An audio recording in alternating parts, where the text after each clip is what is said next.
club. I I can easily say.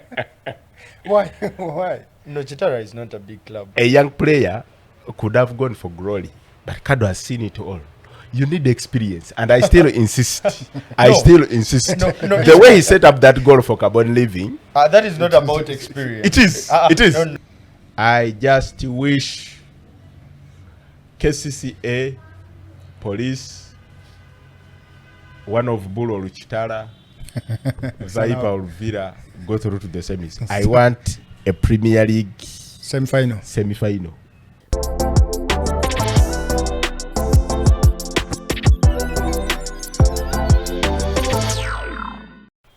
Happy birthday to the Kabaka of Uganda, Ronald Mwenda Mutebi II.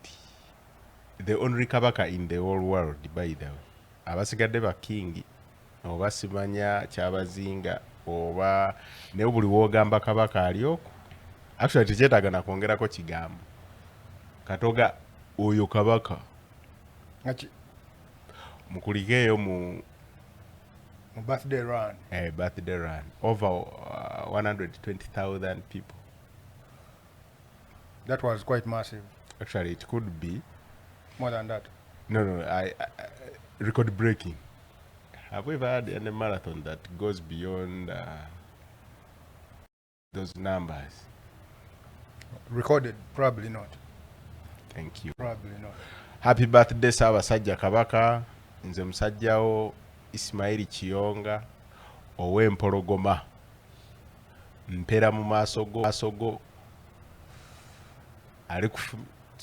Ali kutunuzaamu effumu ndirigaaya.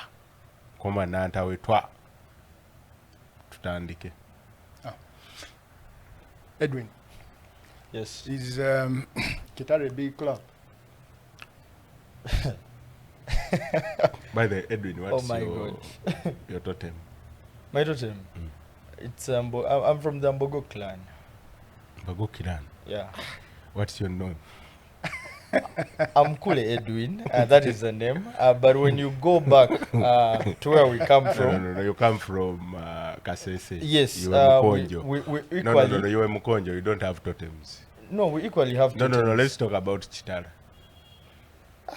Yes, you don't have totems. We are starting it from a very rough point. No, you don't have totems. But I'll go from that point and say, okay, just like we've put it, Kitara is not a big club. I can easily say.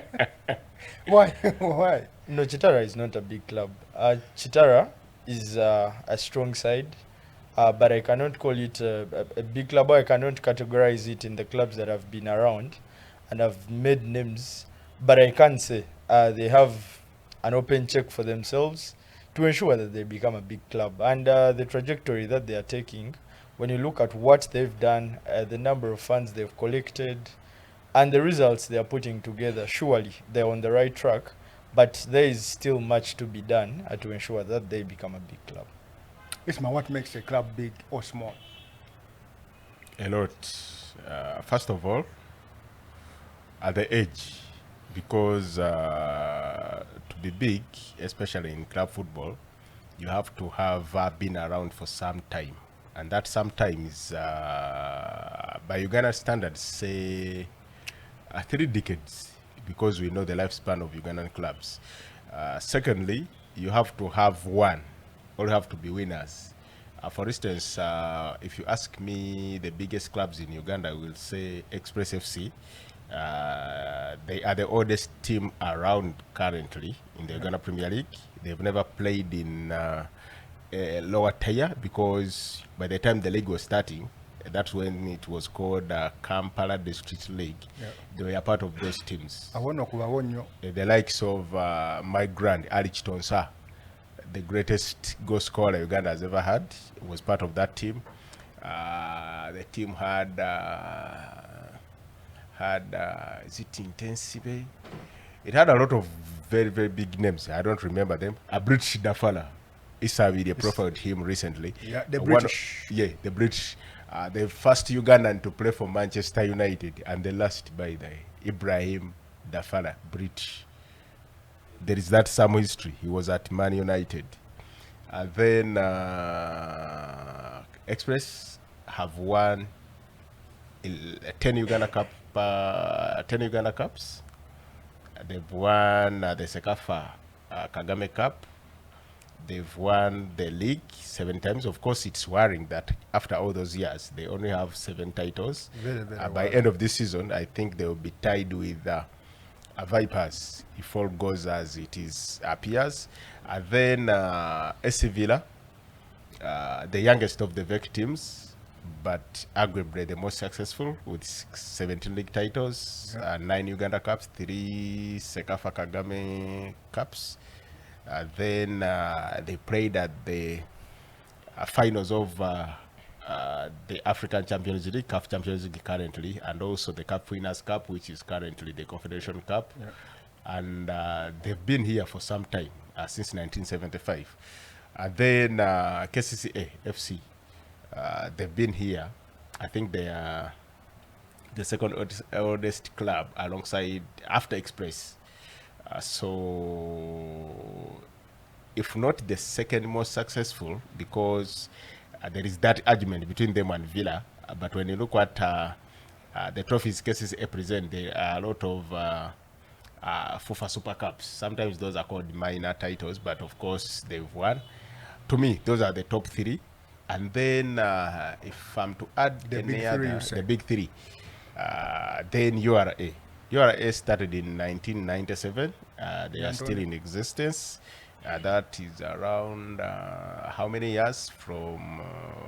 It's coming to 30. It's coming to 30. That's 28. And then the Bunamwaya Vipers. Vipers started way back until it rebranded to Vipers. But of course, even if we take the Bunamwaya name, when they were promoted to the Premier League around 2005-2006, if you look at the teams they were promoted alongside, and all the teams that played in that Super Mini League, in that very Premier League season when they were promoted, you would struggle to find many. So they've been here for some time, and they are proving to be a big side. Of course, not yet among the big 3, but at least they are trying to shake the table. Kitara, young side. Of course, from the history for the people around Hoima, maybe they've been in existence for longer, but they need to win. They need to stay here for long, and also be winners, because winning one Uganda Cup doesn't make you big, but they have a chance to become. Maybe we shall be seated somewhere, retired from these jobs, and we shall be telling people that 30 years ago, Kitara won their first title. That was the Uganda Cup in 2024. Maybe from there, we can begin to say they are now a big club. But for now, they are a club trying to become big, but they are a strong team currently. All right. That has been noted so well. A strong team. And I will start right there. A strong team beat a big club. 4-0, that is usually unheard of in the Premier League. It's usually KCCA that is beating teams 4-0 at home. The KCCA Omutebi, that is. This season, KCCA has been far from best, if I may say that. Let's start with KCCA's bits of what has not gone right at Lugogo. I'll start with you, Edwin. Yeah, I think a lot of things have not been going right at KCC. And from there, you will highlight the point of transition. I think they've always been dragged back to the whole point of the Mutebi KCC.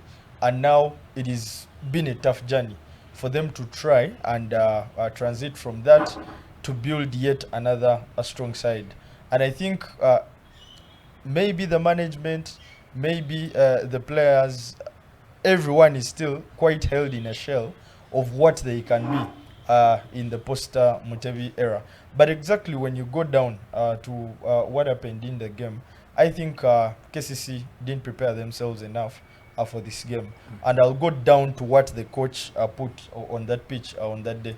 Because surely when you look at the lineup of KCC, I think there are some players who are not meant to play such a game.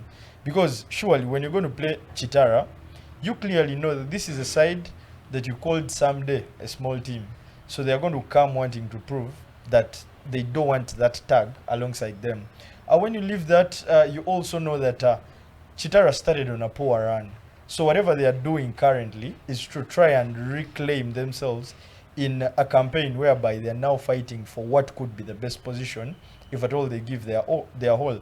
So when you go down into that lineup, first of all, I think it was wrong to bring back Julius Poloto and throw him in the high end when he's just returning from injury. I think that was not right for a physical game such as that, unfamiliar territories, and you're just throwing him at the deep end. The other player I thought would not be fitting for this game was, I think that the player is called, I tend to forget the name, but the young player who normally plays at the wing, the South Sudanese boy. Yan Gatbell. Yes, Gatbell. I do think Gatbell was not the player that you throw in such a game. Because we all know Gatbell is a young player, recently a top scorer in the juniors league. You see him, you believe he's a prospect. Yep. He's a player still in the bakery. You see, you're still molding him. But now, going into this game, I think he's a player that you can bring as understudy. Yeah. Maybe as a substitute to try and change a few things here and there. But not a player whom you throw in out there as your plan A and he's going to do everything. Yeah. So I think when it goes to paper, KCC were not prepared. It looks now like a team that is being prepared for next season, but there are games that you have to win. There are games that you have to go and at least put up a fight. Because we all know, KCC has one of the most vocal fans, more so when it comes to social media. These are games whereby you have to give them a reason to throw everything they have, to throw the chicken sink to everyone, and prove that. But you did give them any chance, because those were 4 goals whereby all blame goes onto the team. When you scrutinize through all the goals, look at the last goal. Surely, Patrick Kadu is not the fastest of players. Maybe if it was Carbon Living taking on that high line, I would agree, but Kadu is not the fastest of players. But if he can beat that high line, find Mugolo for wherever he found him, go past him easily, because Kadu is one of the players that we know that has been in the league for quite some time, gone out, come back, so we all know he is aging. But to go through your back line just like that, a goal, 3 assists, I do think mentally, but also on paper, KCC were not prepared for the game. Ismail, many thought that Mubiru's full season at KCCA, after trying to patch up when he was hired last season, that something would happen in his full season. I think we forget that. I think we've spoken about these things for a while now. One, they did not handle the transfer season very well, letting Shaban go, then they neither let Osama Rafat go. So these were their 2 best players the season before. And also, I think Herbert Achai as well leaving. So they failed to negotiate new contracts for those guys, and they left. And up front, they replaced Shaban with Derek Nsibambi and Sadata Naku. But like I've already said, these guys came in late. So it explains that they don't have a full preseason with the team. And besides that, they've been in and out of the team because of injuries. For instance, Edwin talks about that game where they started Yan Gatbell, but they had no options because he would be 3rd in the pecking order behind Derek Nsibambi, Sadata Naku, and then him as a center forward. So they had no option. He should have started, and he did start because he was the only one left. Anaku and Nsibambi have been in the sick bay more often than the times they've been on the pitch. Then he talked about Poloto. I think yes, you could have a debate about him starting, but remember this was a grass pitch, and you think this should seem better because of his injury record. He has already suffered, especially when he plays on the turf at Lugogo. Yeah. So maybe the coach thought I could use him in this game. But away from that, on paper, Kitara are more experienced, are stronger than KCCA, because after losing Shaban, who was their best player the season before, they lack goals in themselves. They are one of the teams that create a lot of chances, but then their conversion rate is very low, and this is attributed to lack of consistency, especially up front. Yeah. They've not had 3-4 games in a row with one typical center forward playing. Either one is out injured, or the two of them are out injured, and they've resorted to playing Yan Gatbell because he's the only option available. Yeah. Then the inexperience. You cannot compare the two teams, Kitara and KCC, in terms of playing staff. Kitara has had players that have been here before. He talked about Patrick Kadu. Kadu, a bloke on the scene around more than a decade ago at Chirayang, but he was also at Maroons. Yeah. Then played at KCCA, played for the Ukraines, and he still got it. I always tell people here that it's only in Uganda where we force people to retire easily. Yeah. But when you go out of this country, you find that a lot of players are still playing, yet the players that should be playing in Uganda Premier League are all now retired. And some of the retirement is forced. You know, I'll give an example. When you go to Tanzania, there is a player called Erasto Nyoni. He still plays, but I first watched Erasto Nyoni around 2006, and he's still playing. That's almost 20 years. Yes. Rafael John Boko just retired, I think, 2 years of, actually, I think last season. Yeah. When you go to the Kenya Premier League, a lot of players that played alongside Itone Maweje, Mosamude are still playing. But here in Uganda, we've already retired Ayubuchi Salita, Ibrahim Saddam Juma, Patrick Kadu is seen as aged according to Edwin Kaira and the fans. So that's one of the areas where we need to improve as a league, because we cannot have a league that is that consists of young fellows. Forget young fellows. Most of these guys are still in school, but growing up, playing, for instance, at Chibuli and then playing for KCCA Virol Express, you had to be special. But currently, these are the players. For instance, KCC put Brani Jala, yes, in that team, and you could say, and you could see, these are the options available. Growing up, some of the games in the post-primary competitions were stronger than the current games in the Uganda Premier League. Huh?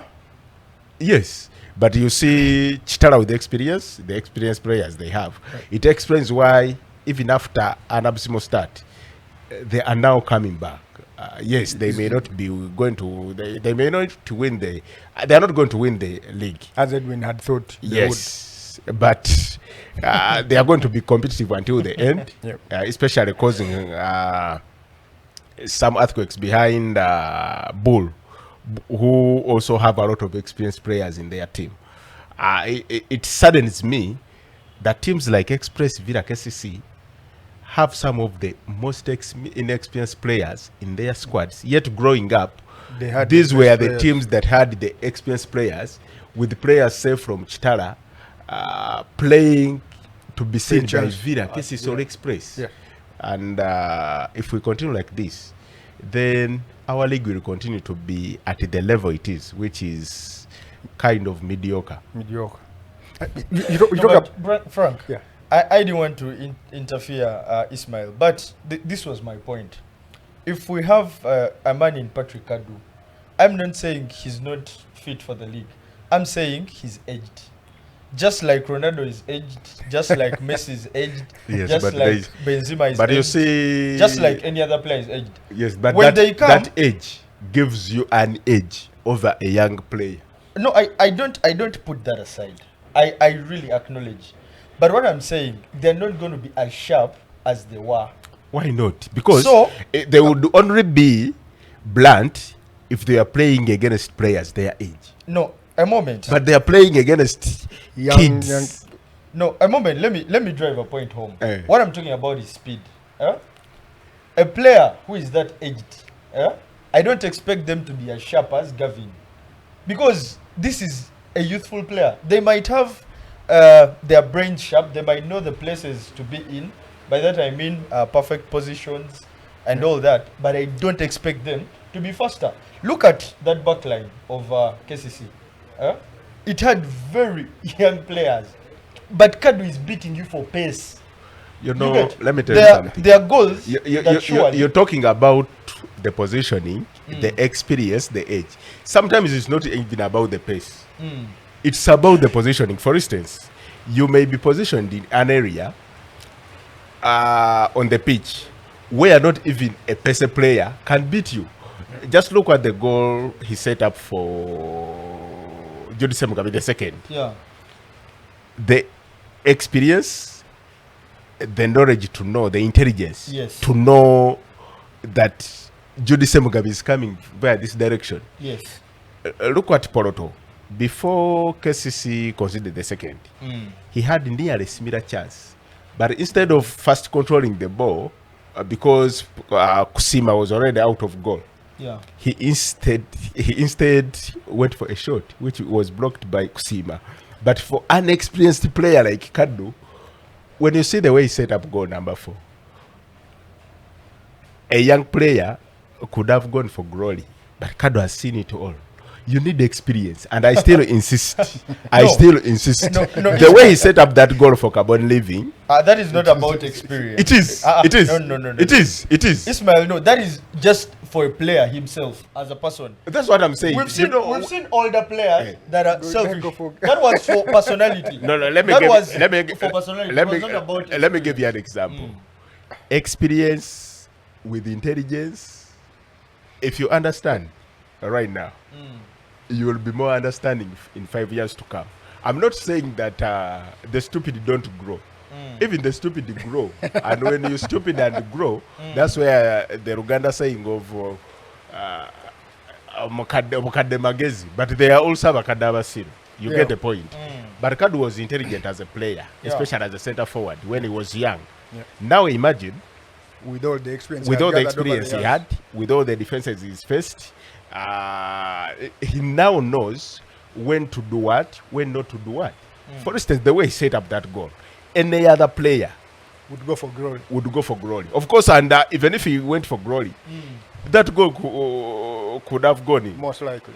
most likely. Yes. But then, you see the way he beats Mugorofa, because Mugorofa comes To narrow as a down. goalkeeper, he narrows the near post. But then Kadu says, no, I'm But, older than you. At that point, there is even no near post. Because he was way out of the goal. Yes. Yeah, but- because Because you you no, narrowed no, the no. angle. But You he narrowed narrowed the this angle. angle You where, narrowed the angle. where Yeah, maybe the he angle. narrowed the angle where it's easier for a center forward to shoot. But he went for the difficult option. Why? I'll give an example. You watch a lot of the Premier League. Look at Alejandro Garnacho. And then Bruno Fernandes in the same positions. Ate kugambye wamaanyi In the same positions. jabiraba. In the same positions. Not that Garnacho doesn't understand the game. He does. You don't play for Man United at that level, at that age, when you don't understand the game. No, but at But that then, point, experience comes in. when you bring Garnacho and Bruno, there are a lot of things you've compared. I'm But talking anyway, about to- in some positions. to go past that discussion, my point was KCC players need to step up and take some of this Of course. responsibility. Of course, they cannot. At one moment, I do still think there are some things that they do very chilly, and if they don't step up, they will surely not be ready for such positions. Because you see, when you look at that goal, there are a lot of things that you see and they are not going right. First of all, you wonder, how do you allow Titus Sematimba to pull off that pass? Surely. That But means also, there is something you forget. Football is played in phases. When you have a goal and when you don't have a goal, the defending, the way you attack, the transitioning, all change. When you remember that goal, the way Titus set it up, KCCA was all over them. But then, because Kitara had something to defend, they sat back. Actually, when you look at the 3 goals, apart from the one maybe from a corner, I think that was the 3rd goal. they have one. Yes. All those goals were counter-attacks, most of them. And when a team is counter-attacking, there is a chance that they are going to leave spaces. How you utilize them? You watch the Manchester Derby. Yeah. Just imagine if Alejandro Garnacho was Cristiano Ronaldo in those moments that he got when the back line, because we all know when City is playing, they will always play in your own half. Yeah. But how you transit is very important. Yes. United yesterday should have scored 3-2 goals from those transitions, but they couldn't. One of the reasons is inexperience. KCCA, like I always say, KCC Villa. I said it here. I wrote it on Kawowo Sports that fans of KCCA and Villa, I know these are sides that are always fighting for titles. Okay, they're failing, especially from the fans. But then I want them that these kids are young. You're not going to win things with kids. Yes, there will be that one moment or two, but it cannot happen forever. Just like Villa won it last season. Yeah. But people forget that Villa's team of last season had played together for some time, most of the players, under Petros Kokus. Yes, they were young, but they were growing together. Yeah. Gavin, Kenneth Makula, Ronaldo Sechiganda, Kakande Patrick, And David Owol, they've been at Villa for some time now. So they're a little bit of experience from playing. But because they're young, that's why even the title defense ended before the season kicked off. No, there are a lot of things that played against them, but I still say KCC players have to take responsibility. That's what we're saying. They Exactly. They have looked so casual, and that has cost them a lot of games. Because you see, each time they are away from home, they are assured of themselves when they are home. I disagree. Do you know why? Do you know why? Why? Actually, that is just this. I think the second loss away from home for KCC. No, because even the loss against Tunek was at Rugogo. away from home. Away from home. no, Because they did not lose at Bull. That's a tough one.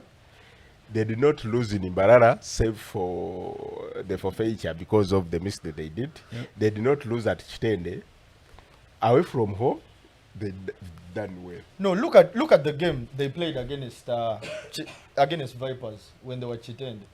You might not see it as a loss, but that was a salvage of a point. They just picked. No. For me, what I'm saying, I'm saying. They are not chaotic away from home. No, I didn't say they are chaotic. Because it's like you're saying, they are very brilliant at home, chaotic away from home. They are not. You see, what you want to expect from... obviously, it is going to be hard to agree, but there is a significant difference between... Okay, that is there between experience and inexperience. And what is probably his friend says that experience plays a very big role. No, especially in the moments and like that game against Kitara. For instance, after all the words that were talked prior to the first game, the way you instill confidence, character, attitude into the kids is not the same way the big boys will take it. You could see Kitara were fired up. And one of the reasons was, let's try to prove these boys that yes, they are playing for a big club, but we are big players. and we are bigger than them. You could see the celebrations. They were more fired up than KCC. Yeah. Let's not forget that KCC goes into that game on a decent run. Yeah. They went to UPDF and picked 3 points. That's one of the toughest ground to visit. You can ask Nick. You know, they've been scoring for fun in recent games. Yeah. But for me, the biggest problem has been inconsistency, especially with the lineup. And one of the reasons why the lineup has been inconsistent is because of the injuries. Remember, when they had a consistent lineup in the first games, they were brought sides aside. Yeah, and many people even thought this could be their season. But then... Ismail, I cannot attach changes in lineup to injuries. They played Gatbell when Anaku was on the bench against Vipers. Because he was unfit. He was unfit. They did the same thing because he was unfit. Against Mbali. They did the same thing against Bright Stars. You forget one thing. Maybe the difference is that I try to follow more at some clubs. Of course, you follow more at Villa. You know more.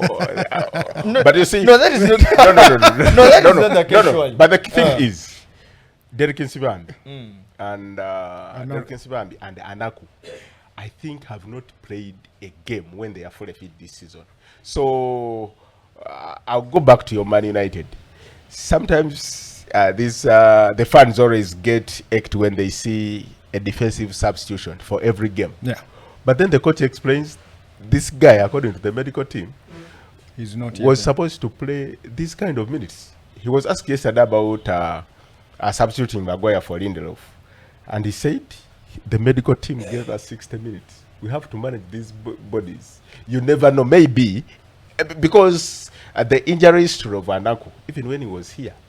And by the way, I was speaking to some former case official today before I came here. And it was like, he gave me a very good insight. He said, those clubs from outside of Uganda don't just let you go because of form. It has to be something. It has to be something else. You know, when they say, for instance, for a young boy like Anaku, you know, we cannot retain you. We cannot even loan you anymore. We cannot do anything about it. They might have discovered something that we don't know. You know, and that has shown. When Anaku was here, he was always suffering injuries. When his fit is brilliant. Yes. Derek Nsibambi the same. Of course, Derek does not score a lot of goals, but remember, the time he left Ethiopia, joined URA, he played just a handful of games. Yeah. Ever since he returned to KCCA, he's not played in 3 consecutive games, I guess. And remember, you cannot win things when you don't have a center forward that is reliable. You know, then their center back. Remember, they started with Mujuzi and Mohamed Hassan. They were brilliant. They were not conceding any goals. But then Mohamed broke his finger. Mujuzi also got injured. They are just returning. Yeah. That also meant... but Mujuzi was sent out of the team before he got injured. No. Mujuzi got injured. Mujuzi got injured. Because Mujuzi was sent out of the team after the game against Vipers. Yes, but he got injured. You're not going to play every game, but then he got injured as well. No, but at that point he was sent out of the team. He was not injured. He was substituted. No, but like Joro Sorunjoji was substituted in that game. He was substituted. But I want to tell you, after the next games, he was injured. No, but he was there fit, but he was on the bench. We've watched 3-4 games when Mujuzi is on the bench. Because we've seen the last couple of games. We've seen Gavin playing centre back when Mujuzi you see, is on the bench. the good thing with the Kawowo Sports, those lineups are there. Their game, Mujuzi has just returned to that team. Mujuzi was just sent out of the team. Guys, we will agree to disagree. But I think we have to move on from KCCA. You talk about how experience and away form is important in trying to win the league. Balangu is quite brilliant in his abattoir. When he goes away, things start... that's when I will agree that... to go south. When they are not at home, NEC have not done well. Because, yes, they may not be losing a lot of games, but they also don't win away from home. Yes. And that's affecting them. But also, when you look at the squad they have, Thin. compare with these others, they have quite an experienced squad. Yeah. Muzamiru Mutiaba has won almost everything at Everything is- KCCA. Paul Mutoro is the same. Benjamin Ochan. Yes. They have 3 goalkeepers that could start anywhere Anyway, in the league. in yes. the league. But of course, the goalkeeping position is only taken by one player. Then Geriga Tendere has been here for some time now. With, Go Baraka. to Cromwell Othomio. This is where experience comes in. Yes, you may have all the motivation, you may have everything, but you need experience. And the reason why Kitara and Bull, Vipers, and NEC are above these other so-called big sides, away from the motivation and everything, is because they have experience. For In the me, squad. I believe in experience. Yeah. Going back to Kes Erito, when they had a lot of experienced players during the Mike Mutebi tenure, they won almost everything. One of the reasons Mutebi left KCCA, after winning a lot of things with the big boys, alongside the upcoming Alan Okero, Abatachai, Poroto Mustafa himself as Chiza, well. Poroto, Magambo, Yeah. he thought kids can do everything. The moment he remained yeah. kids, he was sent packing when KCCA was 4th. But remember, that team that has Dowries won for KCCA, Muzamiru Mutiaba, Benjamin Ochani, Geoffrey Serunkuma, Ibrahim Saddam Juma, Gift Ali. Kezironi Chizito, Patrick Kadu. Gift Ali was there as well. Gift Ali. By the time he joined, he had Hamani Waswa, Joseph Ochaya. For me, I still insist, when you want to win things, you have to have experienced players and then motivate them. Because KCCA and the Villa have the muscles to motivate these players. Financially, you mean? You know, when Villa won the league last season, Villa fans out there, that was bad for the league. Why? Everybody thought you can win the league without a lot of investment. I disagree. You have to invest to win matches. NEC has done so. Yes, they may be 4 points off the top, but they are competitive. They are competitive. Bull did not start the season well, but because of the experience, even after the addition of Karim Mundugwa, you see, They have turned it around. they are the team that are yet to lose a game in the second round. 7 games, 6 wins. Those are 18 points. Plus 1, that's 19. 19. Out of 22? 21. 21 You know? actually. Yes, out of 21 points. They have 19. That's championship form. But the only reason they are not doing well on the table is because they started slow. But with experience, you always have to regain your mojo. Yeah. Same thing happened with Vipers. They did not start well, but they have a lot of experience in their team. Add that to motivation, you're good to go. Still 8 games to go. Those are 24 points to fight for. For the neutrals, we just hope the gap doesn't widen beyond the 4 points Does it before does it help that it is NEC next? I mean Kitara next. when they are at Lugogo, the abattoir, you never know they can do anything. But then Vipers are also playing at X Place, your X Place by them. So on paper, on paper, the top 2 have very tough games. Our colleague,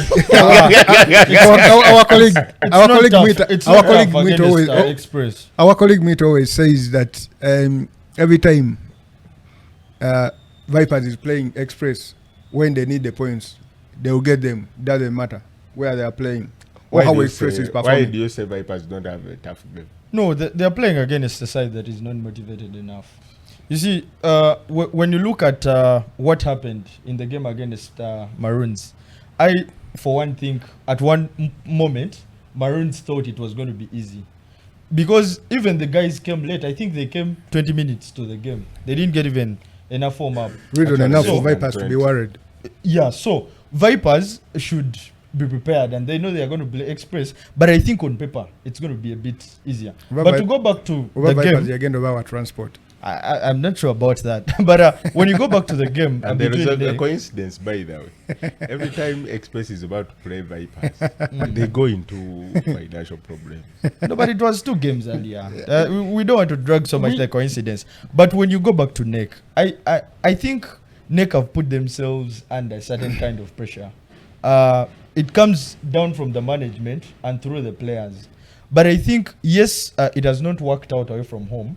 But I think they should keep their conveyor belt moving. You see, with this team, if they go into the second campaign, that I mean the next campaign, with the same team, it will have gained more momentum, but they will also be in a better place to fight. Sometimes our teams that have come out and maybe put up strong teams together in a little while, sometimes we demand them a lot because of what they've done or what we think they can do. But I still think what NEC are doing is quite fair enough for what they have and for what they have as in the players on paper, but also for what they've gained in a little while. They've been in the top tier. I still think the 4 points are not many because in there, Vipers still have hard games. They have to go away to Starting with Kitara. Express, That is not a hard game. Express. away Am from I? home. Yes, big as in history, but currently on paper, they're not as big as you would think. But Vipers still have hard games, surely. They have to visit Kitara. They'll have to visit Bull. They are going to play Bright Stars last, which I think, if the fight goes as it is, they will have Bright Where will Stars the gap be? fighting for life. No, it will be a Chitende. But that can be a party spoiler anyway. Yeah, just in case. Just in case They the are still fight of fighting. Bright Stars yeah. is not safe yet, and they have a chance. Yeah, that's why I'm saying if it goes to the wire when they still have chances to remain, it can be a party spoiler. So the league is still way open than many think. Is it? I mean, when Vipers is in control, usually they have the tendency of going all the way. I know they have a way of getting points, even in matches where they have not been perfect. I mean, even the last match, they did not do particularly well, but they still got the points. Yeah, but they have the experience, and it doesn't give a lot of joy to the haters because the team chasing is NEC. Forget the experience they have in players, but the name. Yeah. NEC, that could also have an effect. Secondly, like Edwin has said, they're still tough games. I don't think they'll find it easy away to Kitara and away to Bull. And even against NEC themselves, even if they are at Chitende. Because, yes, Vipers have won games even when they've not played so well. But this is a team, by the way, that also struggle in front of their home fans. They win games, yes, but they Not do as it on much the as edge. it's not Yes, they are not always fluid at home. So we still have a league on. But the most important thing is between now and when they play NEC on the 17th of April, we hope the gap Gap is has still not the same. widened. Because just imagine, NEC does not beat Kitara, and then Express does not stop as Edwin Vipers, expects. you know. But then, remember, we had predictions here. Maybe the producer will give us that. I said Vipers will win. He said Kitara. I said Bull. You said Bull. Yes.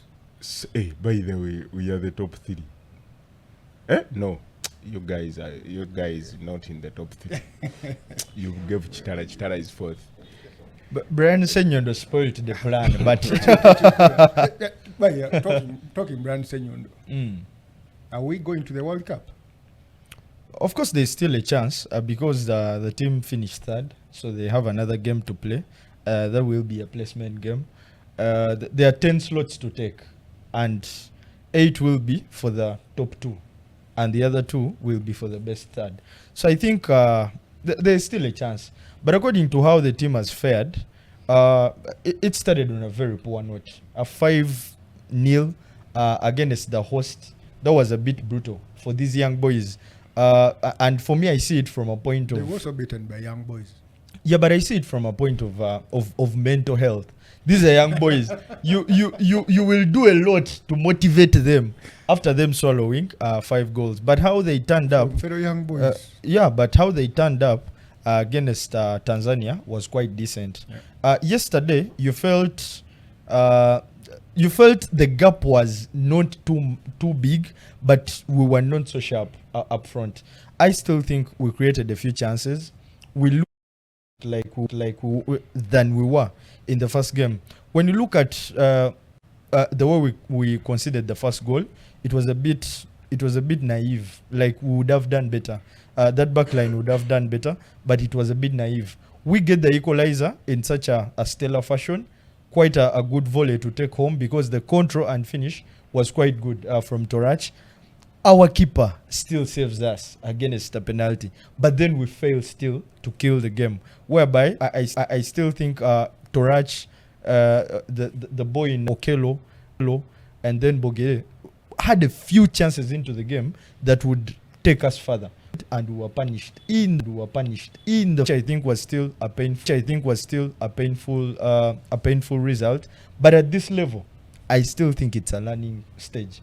It's a learning stage whereby we pick more positives and see how we build from that. But the boys have looked a bit fair. Ismail, these Cubs, I mean, when you start with that kind of thumping, it is always hard for a coach to kind of preach some reality in the heads of young players like that. But overall, I mean, as a football expert, and the kind of projects that we are running, if you are running any for young players, you think, of course, most of the players that we have at underage tournaments always fall off, and you hardly find one who has stood out to grow all that way. You think this is a group of players that can produce some serious players to come for Uganda? Yeah, I've been impressed with a few guys in the team. Elvis Torach, the right back that scored that equalized against Zambia. Then James Bogere. He's done well. I'm a little disappointed with the Isma Magala. He's not showed up. I thought this could be the stage where he shows his might. He hasn't. Then Okero. But of course, I've been watching the Premier League, and Okero has been featuring for ball, especially the second round. So I'm not so shocked. Those are the few that I tip to go all the way and get some deals. But of course, it would be very important if we qualify for the World Cup. For me, the 5-0 loss to Morocco was full of naivety. Not just, I think the boys did not prepare themselves well mentally against the Arabs. When you see the goals that they conceded, very, very avoidable. Yeah. Very avoidable. Yes, the performance was also not so good, but the goals that we conceded were very, very avoidable. I thought we could have done better. Thankfully, the coach realized something and changed the goalkeeping department, and the goalkeeper that came in has done well. What will be hurting, especially going to the playoff, which could be against either Gambia or Tunisia, is the fact that after such a very, very good performance against Zambia, where Uganda dominated almost everything, created lots of chances, but the calmness in front of goal denied us, is the fact that the coach now has to speak to these boys to get them back mentally. That after such a performance, you lose a game, but that happens. Now the most important game is the playoff. Two teams that are very difficult to play against, but then we shall draw inspiration, especially if it's Tunisia, from the fact that I think 2019, 2020, the under 20 beat Tunisia 4-0 into to the final. That's an inspiration you can take. And also, if it's Tunisia again, you tell these players, yes, we lost to Morocco, but this is a different team. Different Muarabu, because the color, especially for the kids, maybe was frightening. But also playing against Gambia has improved, especially in youth tournaments. their youth football. It explains why they have Yakubu Minte in the Premier League, the guy that plays for Brighton, and we don't have anyone.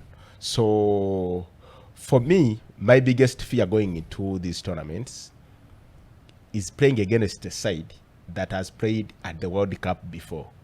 Of course, they are not the same players that are going to meet, but the FA, the nation, the coaches know the importance of playing at that tournament more than you. He's just dreaming. Right, Because for us, it's a dream. Yeah. For teams like Zambia, it's a reality. I was speaking to one of the coaches that was the under 20 and under 17 before. He's not with them right now. I told him playing against Zambia is going to be tough. We could do everything but not win, and it happened. One, they've tested what playing at the World Cup means at youth age. They've saw the players, Patson Daka, Enoch Omwepu, the guy that retired at Brighton, then Fashion Scala in Scotland.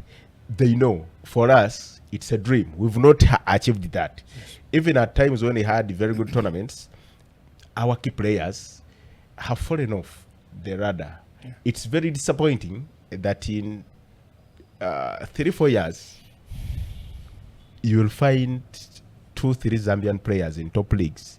The Zambia that we dominated, and it will be very hurting. Of course, from the Zambian team, I liked 2 players. The left back, very brilliant, very confident. And then there was a guy in the middle field with a red boot, the left-footed one. They were playing like young boys, trying to enjoy themselves. You know, one of the issues that we find with these tournaments is trying to win by all means. That excludes some talent. For instance, Magala Isma has not looked so brilliant as I expected. But then when you look at our pattern of play, we rarely use the midfield. It's always the long ball to Bogere, who does his magic, Okero, who does his magic. We always bypass the midfield, you know. And when you bypass the midfield, it means Isma Magala is going to be rendered useless. And he will not exhibit his goods, you know.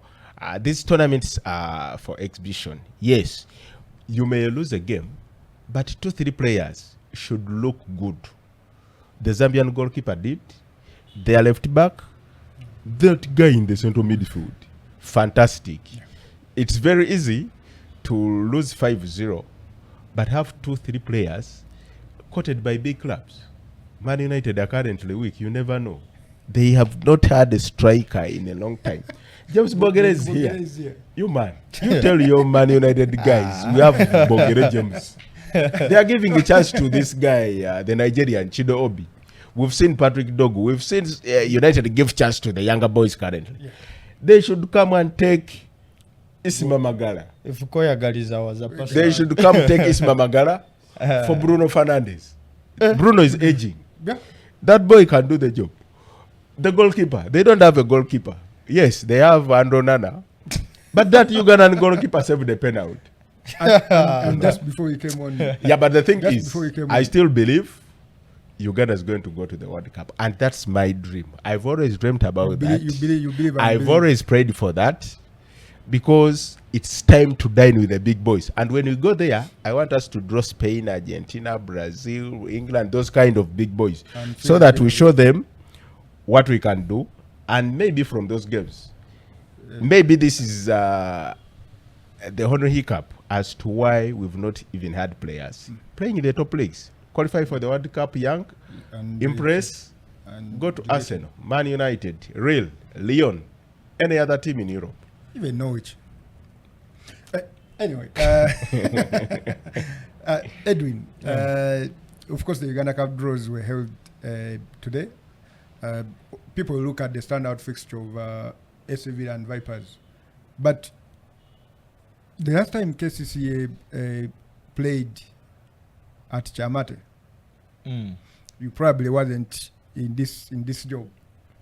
No, but at least I was following. Yeah, yes, you were following.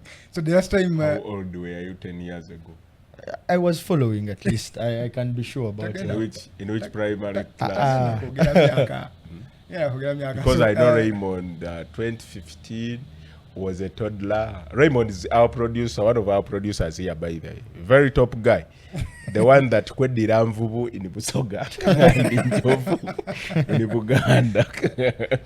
so, but Edwin, the Uganda Cup, obviously that tie between Vipers and Villa, it brings memories of the game that just concluded. How do you think that goes? Surely it's going to be a tough game for Vipers, because they find themselves in a place whereby they're chasing 2 titles. And when you look, the games are going to be played between 18th And the 22nd. and 22nd. So that is the period whereby they're going to play. That's after NEC. So the games are going to be a bit congested, and all of them come with one tag on them. They are must wins, because you have to go all the way. So it's going to be a bit tough. But then it becomes a bit easier for Vipers because it's at home. And by the Vipers have been lucky in the Uganda Cup this season, because this is their 3rd straight game being played at home. They played in Mbarara, Blacks Power. Yes, and now they're going to play. So it's been a bit positive on their side. You know, you're playing on a familiar territory. You're in front of your home fans. It reduces, but it would have been pate if at all the game was going to be in Wankurukuku, because it was going to be more like you have another chance to show us, was the other just a steal of points, or you can reclaim this. But still, even though they are at Chitende, they're going to play against a side that always loves to beat them. And that is already motivation on side of SC Villa. And also, SC Villa, now that they know that they can no longer win the league, they will have their eyes put on the Uganda Cup as the only silverware that is left to lift. So when you look at the draws, pretty much entertaining, because on the other hand, you have Bull visiting Kitara. And we all know, in the case that Kitara comes as the holders of the cup, they would want to defend it, and they're playing against another tough side. So those 2 games really will have popcorn and juice to drink, because it's going to be entertainment. So somebody would say Karukarunji shouldn't be a problem for KCCA. You think so? It will be a problem. First of all, they eliminated UPDF at Chamate. For me, 3-0. For me, in the Uganda Cup, the most important thing is playing at home, regardless of whatever opponent. So, KCCA go to Ntungamo, Chamate, the famous ground in 2015, where they did lose the Uganda Cup. On the pitch, in the boardroom, and on the pitch again in Nambole. They have nothing to fight for apart from trying to win the Uganda Cup. Big size. Yeah, they face a side that is not under any pressure, but they are playing at home. Yeah. It will be tough, but the good thing about it is that at least the pitch is playable, and the KCC know they have everything to lose. They will give it all. I tried to speak to a few players during this period, and one of them told me, for us, the aim now is to win the Uganda Cup. The wins in the league that we are trying to get is to build momentum for any other opponent that we draw. Now they've drawn Karokarunji. On paper, yes, playing away is tough, but then avoiding the Premier League sides also gives you an edge. That are stronger than yes, psychologically. Yeah. It will be tough. It will not be a walk in the park, especially because it's away from home. But they've showed they went to Napak. Very tough because the playing surface there was like a rock. And then they went to. They also went. I think they went to the north twice. West Nile, and still won. No. Then of course played at home, won. Now they are going to go away from home again. By the KCC, in the last two seasons, have only played one Uganda Cup game at home. Last season they did not even play any game at home until the quarterfinal, where they were eliminated by Bulls, still away from home, because in the semis they gave you a chance to play at home at least for one game. It will be tough. Another interesting one is Kataka against Police. Yes, Police will be at home. And new coaches, that is Matia Rule, your guy. Your Express guy. And then Stephen Bire Chigun also by the Express fan. So it will be tough. It will be interesting because we know Police are not yet safe in the Premier League. And then here comes a game against Kataka, another stubborn side. They eliminated URA on at penalties. Nachivubo. They will give it a go, but I expect Police to win that. But of course, on the edge. Bull Kitara have never beaten Bull. Bull, yeah, man. So maybe this is the type. I'm in their group and they are like, it's tough. These guys are like Imbarara City. You know, Kitara has also never beaten Imbarara City. Yeah. But of course, there is always the first time. Yep. For me, it will be evenly contested.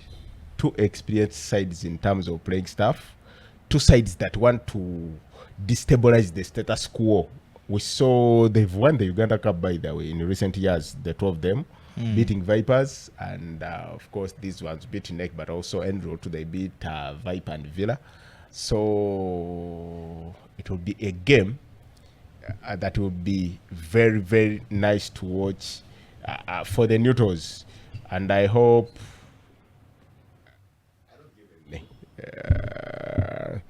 in my favors, but I just wish KCCA, Police, one of Bull or Kitara, Viper or Villa go through to the semis. I want a Premier League semi-final. So Kataka ne gundi sibaagaliza ne kalo kalungi.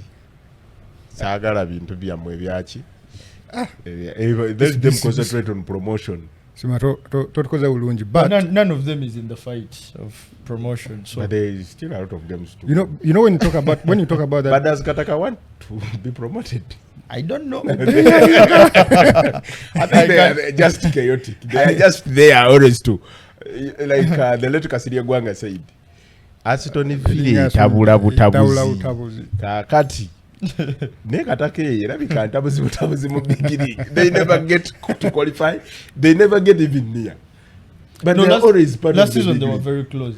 Last season they were very close. But they are chaotic. In fact, they had a chance till the last day. They were very close to at least taking something. All right. Thank you, Ismail. Oba tukuze ne rugby. Rugby empagira y'abantu babiri. Pajob takyazanya. Takyazanya neze gwe empagira. Of course n'abalala bakasito mbayina bangi. But that's my guy. You know PJ.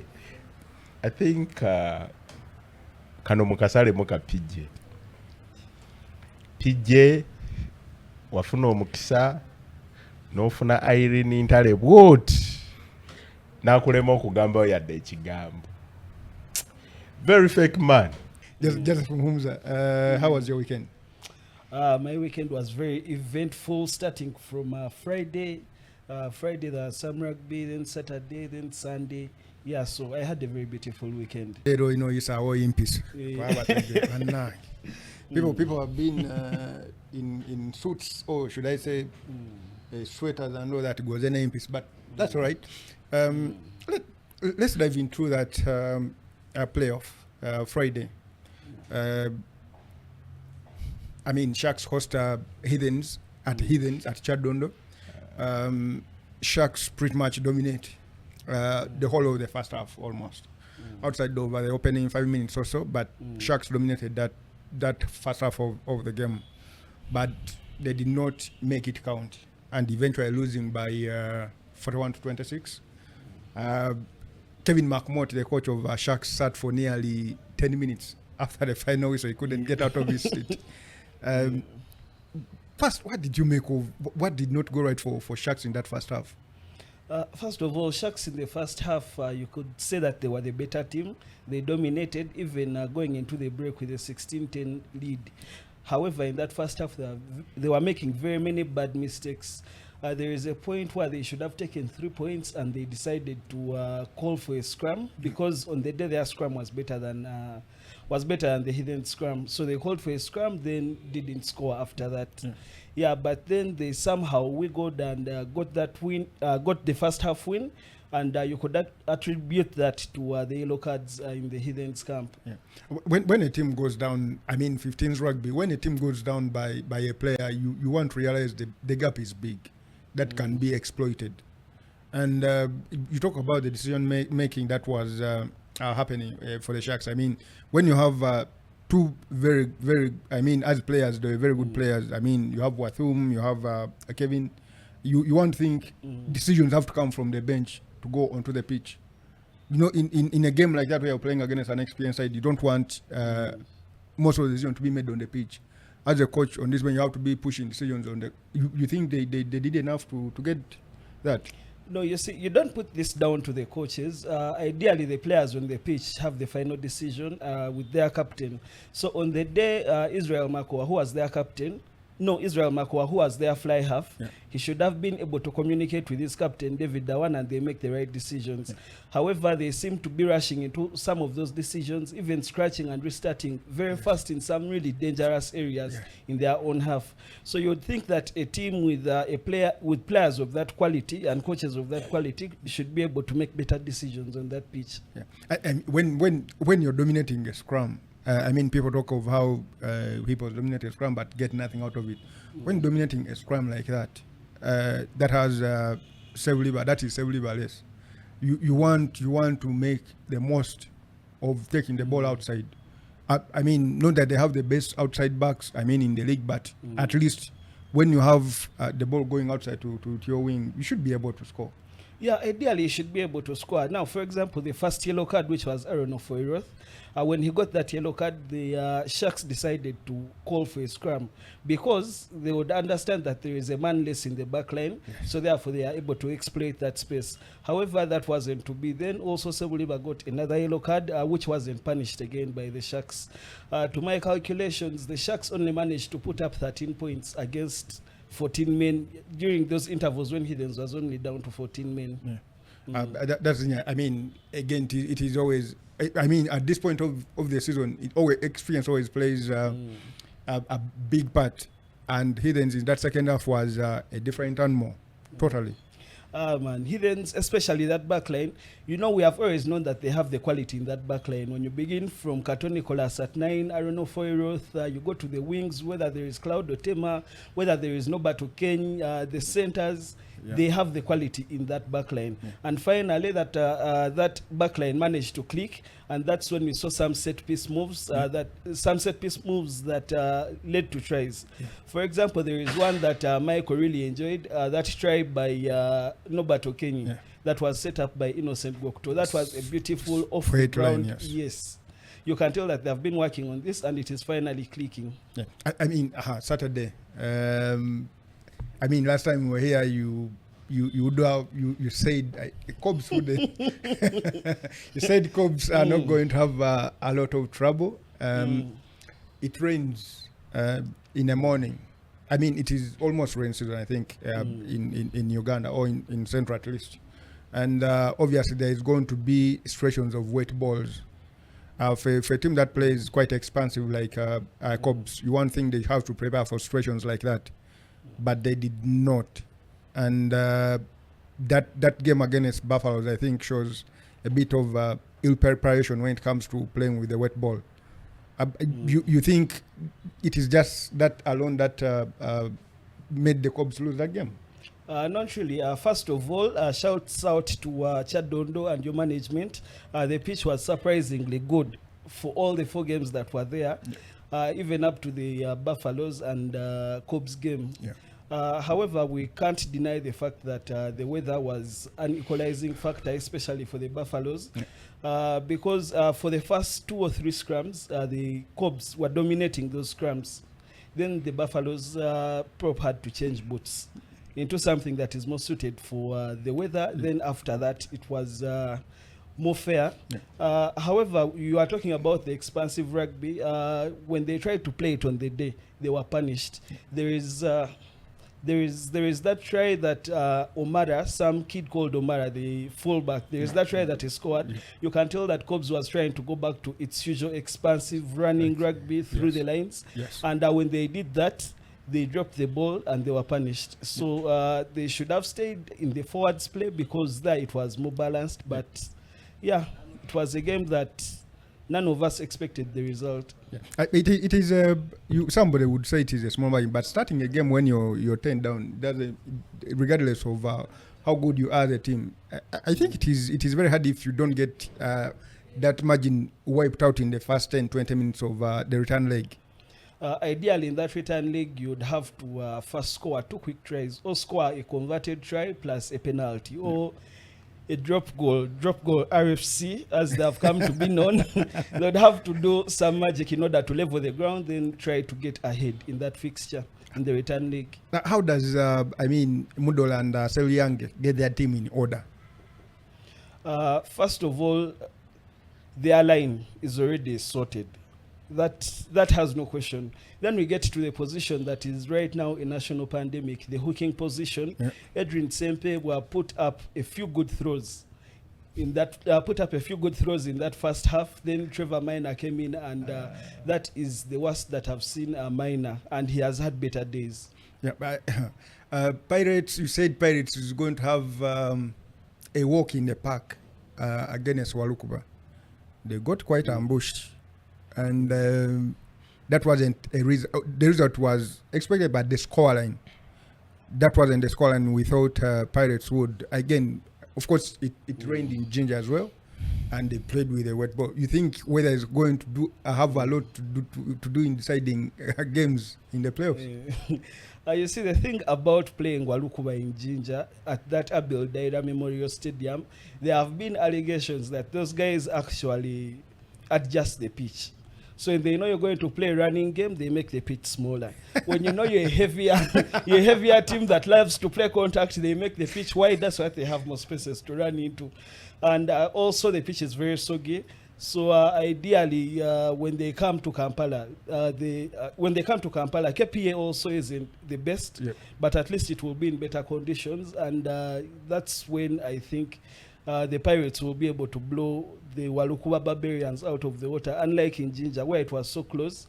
I was watching the Buffaloes game, but I was following the scores online, and I was thinking to myself, as a neutral, should I say, as a neutral, I'm enjoying this hate watch live and online.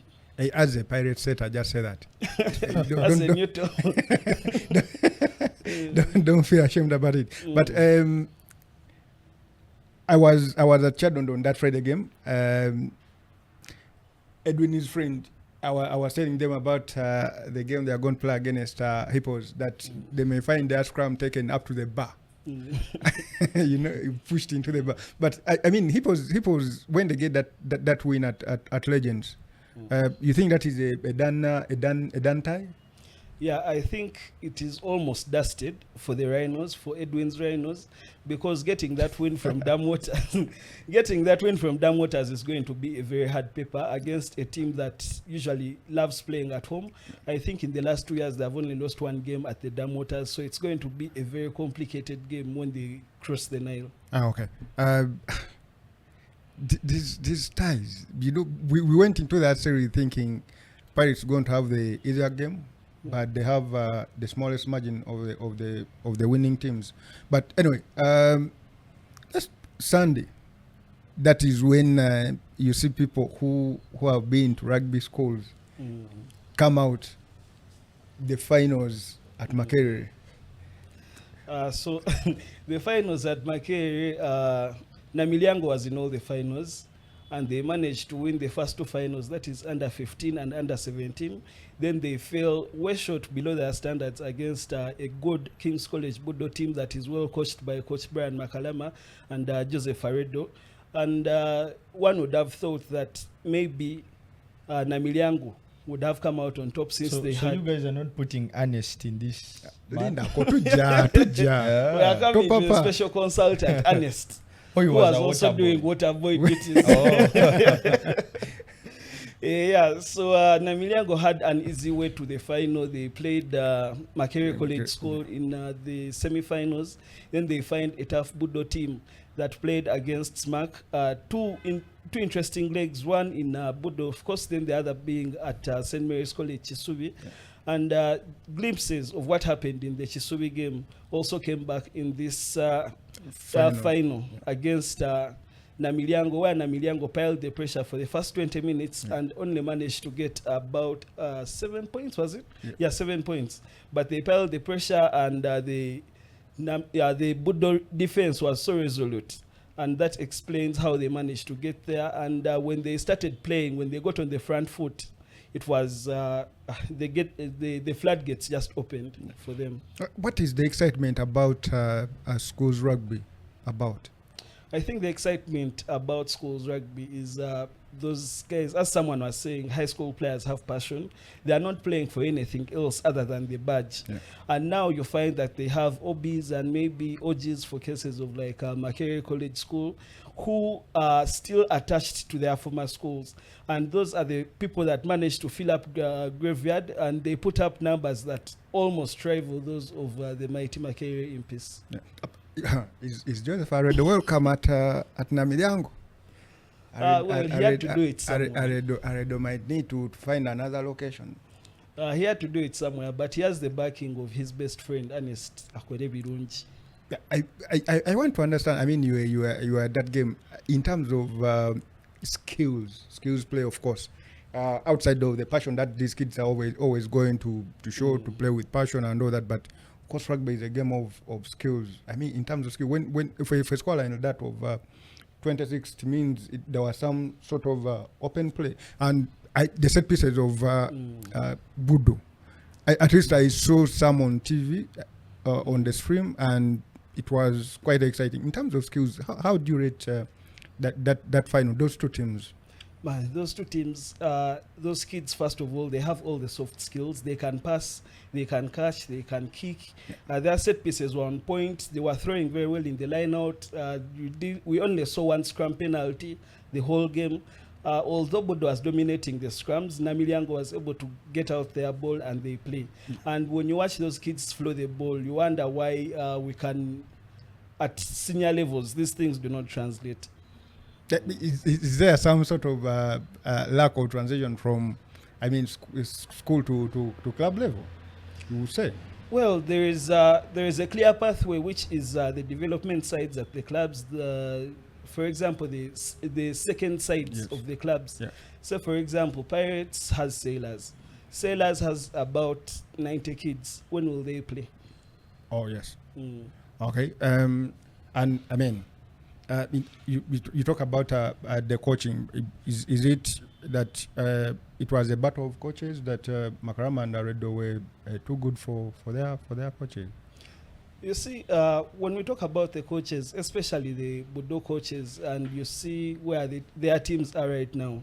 So, for example, Aredo, we know he's from Cobs. We know Cobs plays that expansive line rugby. Yeah. And we know, of course, what Makalama brings to the team with his forwards play. So you could tell that there was a touch of both coaches in what they were doing. Yeah. And, okay, also the consultant, Ernest. So you could tell the balance was good. Yeah, so you could tell that there was a balance of the coaches. The backs were executing. The forwards were executing. And I was standing somewhere, and someone was saying, Budo isn't doing anything fancy in their backline. But that's what wins you games. Do the simple things and do them right. Yeah. People talk of the pressure that the fans bring. I mean, forget about the kids that are in school right now, but the old boys. Do they put some sort of pressure on these kids? Yeah, obviously. These kids should be ready for that pressure, because where they are going, there is even more pressure. Fans say some really unfiltered things, but that is at the senior level. At the junior level, it's just passion, people shouting for their school, rallying behind their school. You know, there are those chants that they used to sing within the gates of their mighty schools that they bring to that pitch on that very day. Some old boys even come with their respective ties that they used to put on those days. So the kids shouldn't really be bothered about the pressure. because I didn't see anyone playing under pressure. The Namilyango 10, who was ideally the better player during the previous stages, Yes. and maybe didn't show up the way fans expected him to. I don't think he was even hounded by both sets of fans. Okay. Mm. A big anyway. Let's go to the national team. We'll leave schools rugby that. Let's go to the national team. The 15s women's team is going to be playing for the first time in nearly 2 years, I think. And the team was named this morning. What do you make of, first of all, the composition of the team? First of all, the composition of that team is something that we talked to with the coach, and when I looked at the final 28 squad, I noticed that there are about 12 players who have been with the sevens system either currently or before. Yeah. Then also there are about 5 youngsters, 4 of whom have had a tour to South Africa Yes. for the under 20s. Yes. And then of course the 15s girls with a typical 15s player who has been also named captain, that is Angela Nanyonjo. Yeah. So I think there is a great balance between the backs and the forwards. And Coach Onen was talking about wanting to play a running game. And with the kind of squad that he has announced, I think he'll be able to execute that running game. Yeah. Whether we win, that's another thing. that is where I was coming to. Of course, you want to believe that after that period of being inactive, and the period of training that the girls have had, of course, they've played some bit of 15 rugby in the league, in a few matches in the league, but they've been in camp for quite some time. You want to believe that there has been some sort of cohesion that has been developed, if I may say that. You covered some training sessions, obviously, and I want you to paint a picture of at what level you think, in terms of whether skills, whether combination plays, that you have seen in the ladies. Yeah, first of all, the sevens ladies were away in training. Then they also went away to Cape Town for about 2 weeks. Yeah. But as all that was happening, the 15s league was going on, and ideally, these players that have been in the national, that have been called up to the national team, they have been playing in the league. So therefore, we can't argue that they do not have the fitness. Obviously, they may not be up to the level that the sevens ladies are on, but again, that's to our advantage, because you will not expect your props to give you 80 minutes, but you would ideally expect a fly half, you would expect a fullback like Samia Ekoro to give you those 80 minutes, and I believe they have those minutes in the tank. You think there's going to be success for the team? Yeah, obviously, we are not going to pick L's. Of course, of course, when a result comes, you accept it and work on it. But I have hope that we are going to do better than we have done before. For example, in that 2023 season, when the 15 senior team last played, we played Kenya away in Kisumu, the Uganda Cup, and that result was disastrous. That time we didn't have the sevens players. Yeah. Then we played Tunisia 2 tests away in Tunisia, and we also lost those. So we haven't had a win in about, 3 years now? Yeah. But looking at this team now. Last one at Wankulukuku. Yes, last one at Wankulukuku against Zambia in that 2022 season. Yeah, but looking at this team now, they have done away with that funny policy where they had extracted the sevens girls, as if we have the biggest pool of players to pick and choose whom we use where. Yeah, so now they have brought back the sevens girls. That's a plus. Of course, our 15 girls have been playing in the league. That's another plus, with the captain herself being the second top try scorer. Yeah, so that's also another plus. Then the under 20s, you can tell that there is something for the future that they are building. Yeah. That's another plus. So we are only going with positives going into Ivory Coast. Whether we come back with those very positives, that's a story for another day. Yep. I want to believe that the time that these girls have put in, I think is enough, and the skills, especially, I mean, the 7 girls who have been playing together for a while, for almost 5 years maybe. I hope their experience and connection that they have had over time, they should be able to produce some good things in that backline and community. But Edwin, I want us to move to a little bit of basketball. a wrap up this show. The producer is not happy with how we are managing time.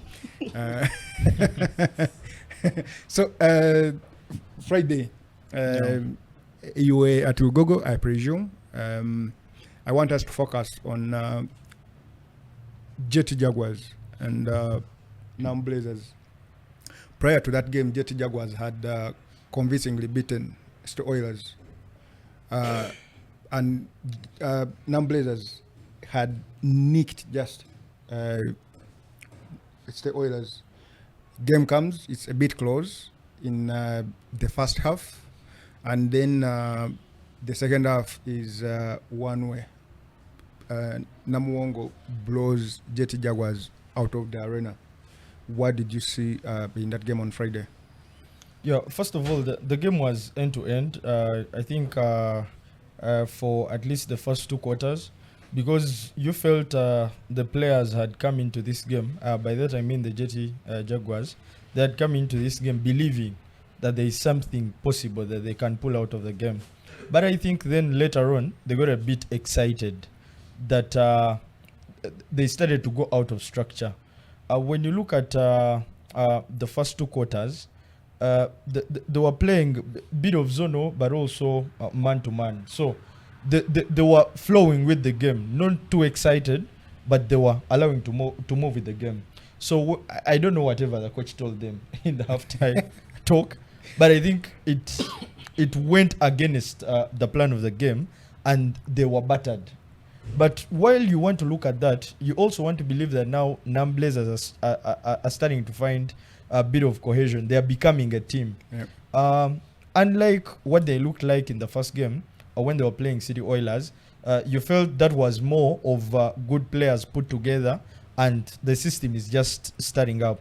But this time around, we saw a sharp Jimmy Enabu. At one moment in the game, he took the game into his hands and decided to say, okay, let's separate boys from men. Let's separate the big guys and the small guys. And that was the point. At one point, I think when we moved into the last quarter, because coming into the last quarter, Nam Blazers had opened a 14-point lead. Yeah. So I don't know whatever the coach thought about. He decided to go for small ball, took off all the big men. That was Sifuma and Chuma. Decided to go only for the shooters, and they punished the shooters. Yeah. Because Namuwongo decided to go for a faster game. They were too fast, at least that you can say. On the day, they were very fast. Of course, with the first game, you look a bit disorganized. You don't really see the structure. But they were too fast and they fully executed. This is a game whereby you could see Oxy of the years. Like, he never feared to enter the paint, not at any one moment. No. And he knew, of course, he's going to find small bodies. So he would literally go to the rim anytime.